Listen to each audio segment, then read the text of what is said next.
The head of the EPA, Scott Pruitt, recently picked by President Trump and approved, saddest thing I've ever heard, he went on CNBC and he admitted something that he's regretting now. There's no question.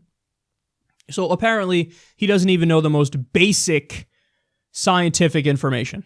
Let me ask you one other thing, just to get to the nitty-gritty. Do you believe that it's been proven that CO2 is the primary control knob for climate? Do you believe that? No, I think that measuring with precision human activity on the climate is something very challenging to do, and there's tremendous disagreement about the degree of impact. So no, I would not agree that it's a primary contributor to the global warming that we see. Okay. All right. But we don't know that yet. As far as we need to continue the debate and to continue the review and the analysis.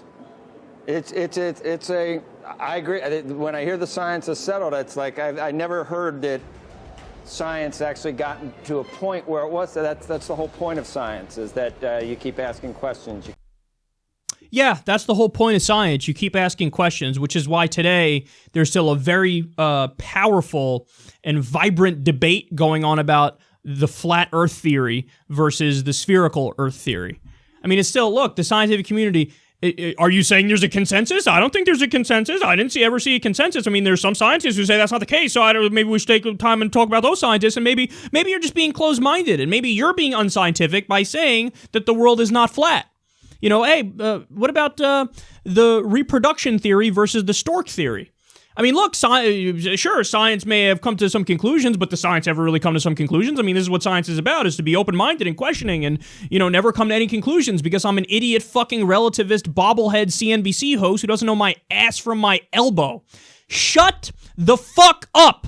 You don't know what the fuck you are talking about, and it is embarrassing. You're doing all these talking points, and you're a useful idiot to corporate America. That's exactly what this is about. CNBC, by the way, in some ways is worse than Fox News. They call themselves, they're the financial expert channel. How many of them saw the subprime mortgage crisis and the Great Recession coming? Zero. None of them. Zip. Nada. That's it. So there's your test. Hey, do these guys know what they're talking about? Well, I don't know. Let's see. There was a giant, colossal crash and collapse in 2008. Did they see it coming? None of them saw it coming. So they're giving you their opinion on the economy and what to do with your money and this and that.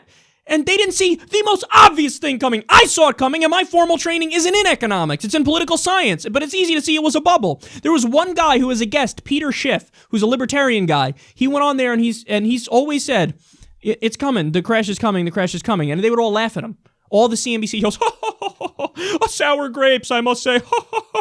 No, everybody knows that obviously the housing market is immune from the same cycles that other markets are, and there's no way that there's a bubble that's going to burst ever. How'd that go, you fucking idiots? This is the same garbage, man. Talking about climate science. This guy knows nothing about climate science. But look, I'm ranting at the CNBC host right now. I shouldn't be doing that. I should be ranting against the fucking EPA guy, because he said one of the most ignorant fucking things. No, we don't know if, CO2 is a primary contributor to climate change. Yeah, we do. Well, yeah, how do you know that? Maybe CO2 isn't even, all that bad. These are arguments that climate deniers make. I mean, he's using the most extreme arguments, the dumbest arguments that climate deniers make. Maybe CO2 is a good thing, Why don't we test it? Put a bag over your head and try to breathe. Let me know how that goes. Gonna run into some problems now, aren't you? To be fair, that wasn't my point. That's Alan Grayson's point. But it's a devastating point, and it's accurate.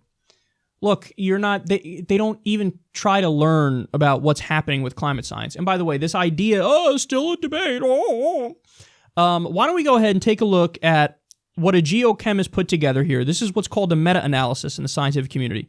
It's all the peer-reviewed climate studies from 1991 until 2012. Here's what they found. See that little sliver of red? Those are the studies that say climate change is not happening, and it's not man-made. See, that is what we call a scientific consensus. That means it is happening and it is man-made. The people who somehow slip through the cracks and say no always look at their funding, because it's always from ExxonMobil, it's always from some front group for big oil that has a vested financial interest in saying it's not happening. So the fact that the EPA head is now a climate science denier, he sued the EPA 14 times. He argued against the Clean Water and Clean Air Act.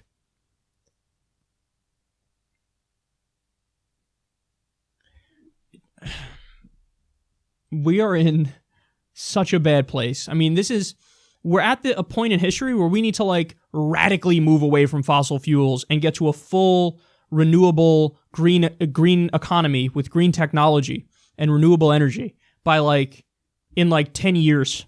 And even then, hold on for dear life, because there's still going to be some horrendous climate change effects lingering.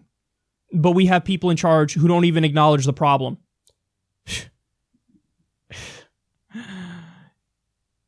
Pathetic isn't even a strong enough word. We need to come up with a stronger word.